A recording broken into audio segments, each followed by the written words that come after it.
if you still live at home and you're surrounded by people, if you just like pause and look around at your circle and go, I'm the best person in my circle, or you look around and you go, there's not a single person around me that helps me grow and helps me develop, you need, and I'm telling you, you need to move away. Your monkey brain's probably telling you, no, you know everybody here, you're too young, whatever the hell the excuse is, it's too expensive. You need to do it. Future you will thank you, and I can promise you that, and I speak from first-hand experience. I lived in Miami for about 4 months. I went to places, I even went to Canada this time last month for like 3 months. I'm in Dubai right now, literally just moved here, I'm planning on getting my residency. And I can tell you the periods of my life where my back was against the wall and I was actually spending more money than I was comfortable spending, I made way more money as a byproduct. People think that when you're at home, like, don't get me wrong, there's a time and a place for being at home. If you know what you need to do, you need to execute, and you need to get your head down and not get distracted, being at home is the best place you can be, as long as it doesn't pull you in the wrong direction, meaning you're around people where you're partying every weekend, your family speak about you in a way that ties back to your previous identity. You need to get out of home, okay? The reason I say this is because I moved to Miami, and I was in an apartment that was like $10K a month. And then my other expenses, going out for dinners and things like that, I was easily spending 10, 15K a month when I was there. But the funny thing is, my business made so much more money, that incremental improvement and the knowledge that I acquired being around the people in an environment like that, it paid dividends 10 times over. Even if you don't see the improvement immediately, I know the most growth I've made in my life was when I was working less, but networking more and spending more time around interesting people that leveled me up as an individual. You should look around at your circle and go, even if they're not levels above you, this person helps me grow. This person challenges me. This person isn't, and the things that you're not looking for are the people that envy you, the people that laugh at you for doing things that are going to help you grow, or people that tie you back to your previous identity. You see, the biggest problem with living at home is, whether we like it or not, you might love your family. I love my family to death. But they know who you are. They know the old you, they know who you are now, and they might not know or might not support or might not think it's possible for you to get to where you want to get to. And this is the biggest thing that I struggled with when I was trying to grow. Because I was at home around people that thought my goals were bullshit, were woo-woo, I was doing it for attention, and they thought I was borderline psychopathic. Or borderline, what's the word I'm looking for? I can't remember the word, but they thought I was full of shit. They thought the things that I wanted to achieve were bullshit. And the only time that they actually believed it was when it got achieved. And do you want to know the funny thing? When you achieve it, they kind of envy it. Because I've been reading a lot of psychology books on this recently, and one thing that is very important to understand is everybody acts as a mirror in your life. I'll give you an example. If you have a friend in your life that's overweight, that really struggles with their weight, or is really skinny, is really insecure about what they look like, they don't have enough muscle, or they don't have as much muscle as they'd want to have, and you start going to the gym, you start eating healthy, you start seeing progress, they may mock you for that, or they may say like, oh, he goes to the gym, he's so gay, like that was one that I used to get all the time, he's so gay, why does he go to the gym all the time, why does he spend so much time there, have a bit of fun, loosen up a little bit, oh, why are you so strict on your diet, why are you tracking your nutrition on a Google sheet, that's so weird, because they are a mirror. You are a direct reflection to their insecurities in their life.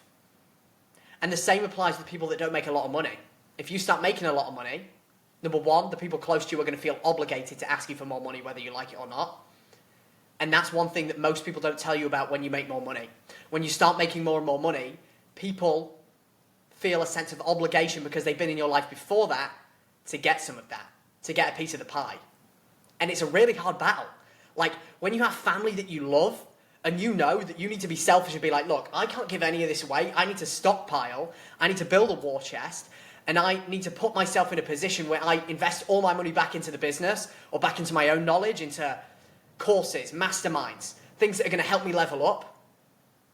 It's a hard conversation to have, when you know you have the money to be able to support them, but you know that right now you're in a stage of life where you shouldn't do that. Where you should actually be allocating all of your money back into yourself, into the SME 500, right? So I just want this to serve as a disclaimer for anybody that is starting to make a little bit more money, wants to level up, feels like they're in a little bit of a rut, whatever it is. All of those things can be prevented, and you will grow exponentially further if you move away from home. Because do you want to know the funny thing about moving away? Even if you're not going with anybody you know. Like, I just moved to Dubai. I don't really know anybody here, for the most part. I came here by myself. You decide who the fuck you want to be. Everyone you meet, guess what? You can literally be the person you want to be. And nobody's going to be like, why are you acting like that? Why did this change? Like, I notice when I go and see old friends, they think I'm putting on an accent, number one. And they think that I'm putting on a front. They don't think it's actually me, right? And the funny thing is, they don't see the things that go on behind the scenes that contribute towards you being that person. And I truly believe that you have to fake it until you make it. You have to become the person you want to become and act like that person before you fully become that person. I started when I didn't even have the money to, I started delegating things that my future me was out of my cost per hour. Example, cooking, cleaning, washing my own clothes, filling up my car with petrol. All of those things, doing the dishes, taking out the trash, all of those things that people looking at you would be like, oh, they're lazy.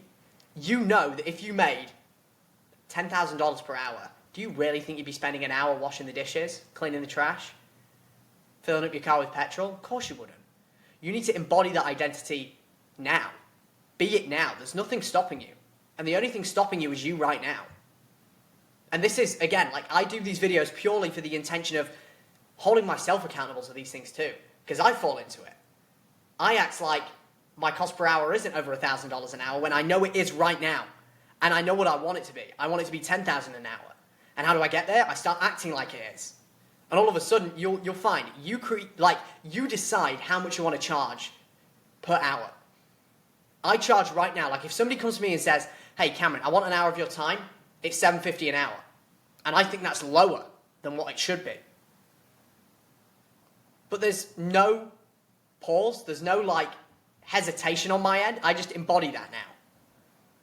And the sooner you can start to do that, the sooner you get desensitized to the fact that this isn't a big grandiose vision, I decide that this is me right now, the sooner you will become that person and make the money in correlation with that person.